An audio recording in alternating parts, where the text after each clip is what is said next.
Olá pessoal, tudo bem? Começando o nosso primeiro podcast aqui no YouTube do CBC. E o nosso primeiro entrevistado de hoje é Felipe Vu, do Tiro Esportivo. Agradecer sua presença aqui. Nós já fizemos uma entrevista uma vez, mas agora um pouco mais diferente, né? Mais um bate-papo. Primeiro eu queria começar agradecendo, né, a sua presença aqui. Falar para você como foi que você começou a entrar ali no esporte, quais foram os primeiros passos, né? Conta pra gente um pouquinho esse seu começo no tiro esportivo. Primeiro é uma honra, né? Ser o primeiro convidado do podcast do CBC. Vocês estão chiques, olha. A última vez que eu entrevistei celular, agora aqui um podcast. Parabéns. Obrigado. Esse meu início no esporte, principalmente pela minha modalidade, né? Que é o tiro esportivo, foi uma coisa bastante caseira. Então, meus pais já tinham contato com o tiro esportivo, não modalidade olímpica, mas tinham contato com o esporte. E acompanhando eles em clube de tiro, né, a gente viu que o tiro era uma modalidade olímpica, nem isso a gente sabia. Inclusive, um dono de clube de tiro que nem tinha essa modalidade falou pro meu pai, por que você não inicia ele na pistola de ar, né, que é o que eu atiro até hoje, procura um clube e tal. E através dessa indicação dessa pessoa, que a gente foi atrás de entender o que era o tiro esportivo e a gente percebeu que realmente era um caminho que seria mais interessante de eu trilhar, digamos assim. Não que não seja legal a parte recreativa, mas principalmente para eu tinha 9, 10 anos de idade, com uma modalidade olímpica, eu poderia ter uma coisa mais séria, assim, no esporte mesmo, até porque eu nunca fui muito bom no futebol. Então, foi uma saída, digamos assim, para eu praticar uma modalidade e uma coisa que eu já tinha afinidade, que eu gostava. Então, quando a gente encontrou o clube, meu pai conseguiu adquirir um equipamento usado e tal, e aí eu comecei a treinar na garagem de casa mesmo, porque não tinha essa facilidade de deslocamento. Mas foi um início que não é tão tradicional, se for pensar em outras modalidades, mas é o que acontece bastante no nosso universo do tiro esportivo. Você falou, né, foi com 9, 10 anos, né, que você teve os primeiros contatos. Seus pais nunca tiveram receio por conta de ser uma arma, algo assim, ou foi tranquilo essa arma? Não, foi tranquilo, muito pelo contrário, assim, lógico, quando eu era muito pequeno, né, eu mal conseguia segurar uma arma, não, mas quando eu já cresci um pouco, meus primeiros tiros foram com armas de fogo convencionais, né, só depois que eu fui pro tiro de chumbinho, mas, né, primeiro, naquela época não existia a mesma legislação que a gente tem hoje, né? Hoje só se pode atirar a partir de 14 anos de idade, mas sempre foi tudo muito sério e com todas as regras de segurança, né? Então nunca tivemos esse receio. E para você, quando foram os primeiros passos em clube, assim, né? Falando um pouco mais sobre o setor clubístico, né? Como que foi os seus primeiros passos? Quando que você começou a competir de fato em campeonatos e tal? Então, São Paulo, quando eu comecei, estava bem carente de clube de tiro olímpico, e ainda infelizmente. Então, logo que eu comecei a me destacar um pouco no esporte, e se for pensar, nem foi tão logo, talvez uns 5, 6 anos depois que eu comecei a atirar, eu tive convite para atirar por Joinville, num clube, Clube Cruzeiro Joinvilense, que até hoje é um clube formador, assim, e para participar dos Jogos Abertos de Santa Catarina, porque o tiro esportivo tinha saído dos Jogos Abertos do interior aqui de São Paulo, agora até tá voltando, mas na época não tava, e os Jogos de Santa Catarina sempre foram muito fortes, assim, resultado alto, e todos os atiradores do Brasil estão até hoje federados lá, por causa dessa competição, né, então tem um incentivo dos clubes e dos municípios. Então esse meu contato com o clube mesmo, como deveria ser, foi lá. Eu já tinha, 15 anos, foi bem depois. E nesse começo aí, né, você já tinha em mente que era isso que você queria seguir mesmo? Ou talvez ainda estava se conhecendo no esporte? E também você já tinha em mente que era isso que você queria, tipo, buscar títulos, buscar participações em Jogos Olímpicos? Olha, eu acho que na época eu achava que sim. Mas um divisor de águas ali pra mim foi quando eu participei da minha primeira competição internacional, que antes eu tava, né, no nosso universo aqui Brasil, somos poucos praticantes, infelizmente até hoje, e quando eu participei da minha primeira competição internacional, que eu fui campeão na categoria júnior, mas com um resultado relativamente expressivo, né, pra época.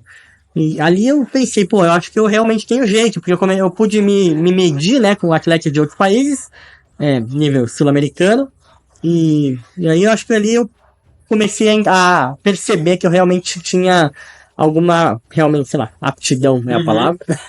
E aí eu comecei a realmente me dedicar mais. Não que eu não treinasse, mas era uma coisa meio um hobby e comecei a levar de forma mais séria. Mas eu tinha 15 anos. Certo, e aí quando foi a primeira conquista que você lembra que você teve, assim, no tiro, em algum campeonato, nesse aberto de Santa Catarina, como foi?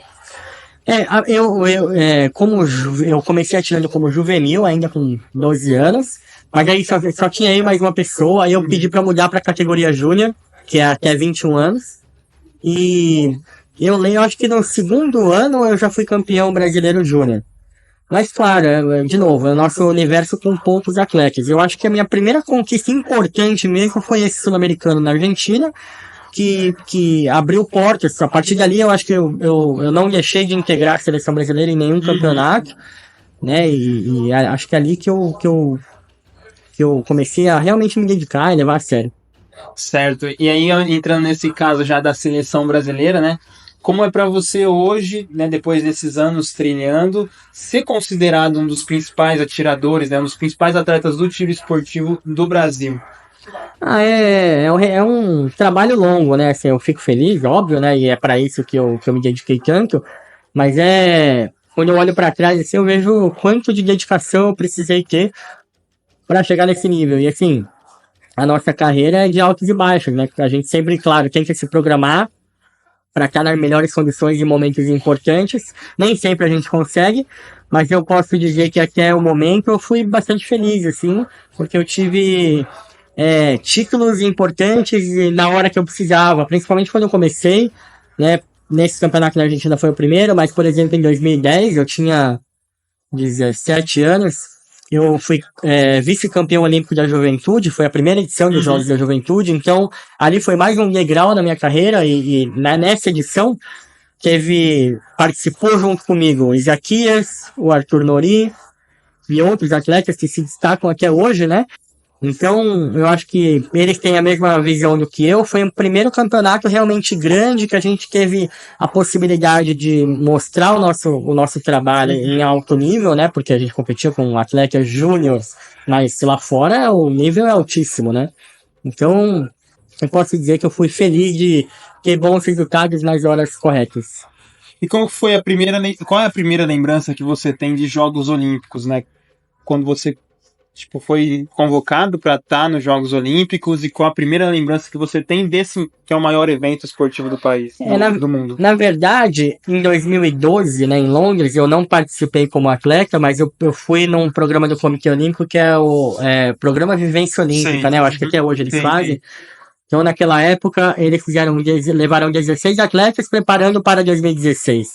E eu acho que ali que foi meu primeiro contato.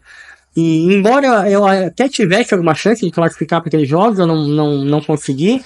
Mas quando eu cheguei ali, eu falei, pô, é aqui que eu quero estar. Porque é um ambiente muito legal e realmente para nós atletas é o que a gente sonha, de estar ali como representantes do nosso país, né? E quando eu pude ver a grandiosidade daquilo tudo, acho que eu fiquei, sei lá, uma semana vivenciando, a gente assistiu algumas modalidades, a gente teve palestra com alguns técnicos. Legal. Eu lembro de uma palestra com o Zé Roberto, técnico vôlei, assim, marcou bastante a minha carreira. Então, eu acho que nesse momento eu tenho como a minha primeira lembrança olímpica, porque foi ali que eu falei, pô, eu quero estar aqui como atleta. E eu fiz de tudo, né, e consegui para os próximos jogos em 2016 estar como atleta lá. E foi nesses jogos que veio a medalha, né? Medalha de prata no tiro da pistola de 10 metros. E, nesse período que você esteve nos Jogos do Rio, nossa casa no Brasil, imagino que a conquista ela é um pouco maior por ser dentro de casa, mas nesse período que você teve, o que mais te marcou, assim, além da medalha olímpica, claro, além do dia que você conquistou?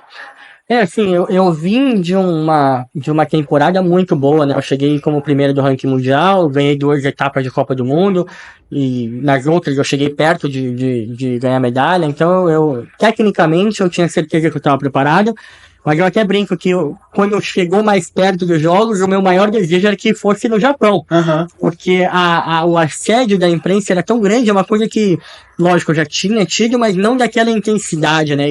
E justamente por eu estar nessa condição de primeiro do ranking, a expectativa, e principalmente da imprensa, era muito grande.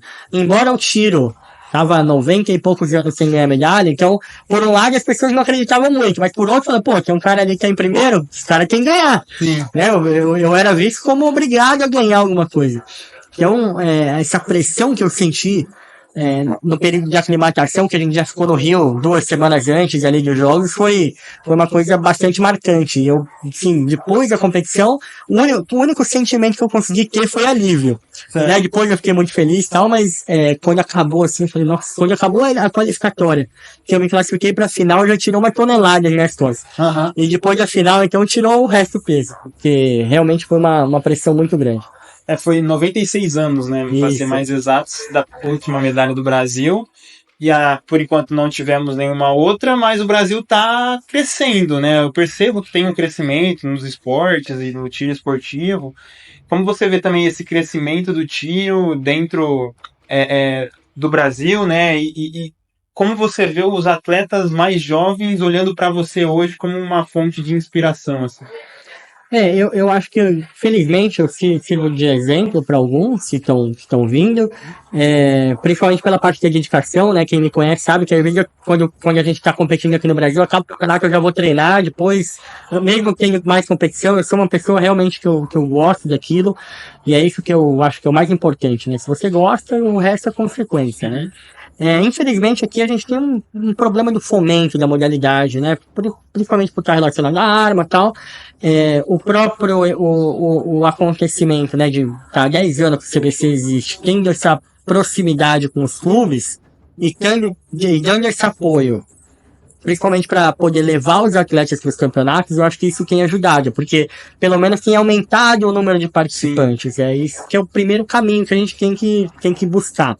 Depois, se alguma porcentagem desses que começaram vão continuar, é outra história, mas pelo menos a gente tem que ter mais adeptos ao tiro, né? E infelizmente, com algumas questões de legislação, acaba retardando, né? Como eu falei, eu comecei com 8 anos. Sim. Agora vai poder começar com 14. E mesmo assim ainda tem alguma insegurança jurídica que não está muito bem definido. Então isso é uma coisa que eu realmente espero que seja pacificado, porque é uma modalidade olímpica, é uma modalidade que dá muitas medalhas, né? Se a gente olhar Índia, China, Estados Unidos, eles ganham muita medalha no tiro, né? Como o nosso judô aqui, que é o top 1 de medalhas, né? Então, eu acho que a nossa modalidade tinha que ser visto com mais carinho por esse lado. Então, eu acho que esse é o caminho que a gente tem que trilhar, ter mais adeptos e desses adeptos tentar pensar alguns que realmente queiram seguir no alto rendimento. E já entrando nesse assunto então, do CBC e dos clubes, né? Hoje você representa o Santa Mônica. Como é seu dia a dia nos treinamentos, né? Dentro do clube? Como você vê esse crescimento do clube também e de mais clubes do Brasil utilizando a modalidade do tiro esportivo, né? E a formação mesmo dos atletas dentro do clube? O Santa Mônica, eu sei que há um tempo atrás teve um projeto de formação, atualmente não tem, então eu acho que até uma coisa pessoal do clube, tem que ter um projeto para formação de tiro esportivo, porque é dos jovens que a gente vai tirar a próxima geração, né? E a gente olha assim em campeonato, tem poucos participantes da categoria juvenil, júnior. Uhum. Até o clube de Sorriso, que é um projeto que a gente auxiliava lá, Alvos do Futuro, que era especificamente para crianças. E mais falando da minha rotina, hoje eu me mudei para São Paulo, embora eu esteja representando o clube, então eu acabo treinando deslocado ali do pessoal do clube, né? Eu acabo só encontrando ele nos campeonatos interclubes e na final do Campeonato Brasileiro, mas vira e mexe quando eu passo por Curitiba, às vezes eu vou competir em Santa Catarina, eu paro aqui para treinar e tenho esse contato com eles, mas eu acho que a gente carece de um projeto de formação esportiva pro tiro, e claro, de Santa Mônica e de outros clubes também. Uhum. E agora voltando pro assunto de esporte mesmo, né, assunto Olimpíadas, quando a gente estava nos Jogos de Santiago em 2023, foi a primeira vez, né, que eu assisti em loco uma competição de tiro esportivo, né? E deu para perceber bastante o quanto que vocês, né, não só você, mas os outros atletas são bem concentrados. até difícil ter alguma expressão facial. Como é isso, né? Dentro da competição ali, realmente você, tipo, fecha o olho e fala assim, não quero ver nada ao meu redor, só ver o alvo ali.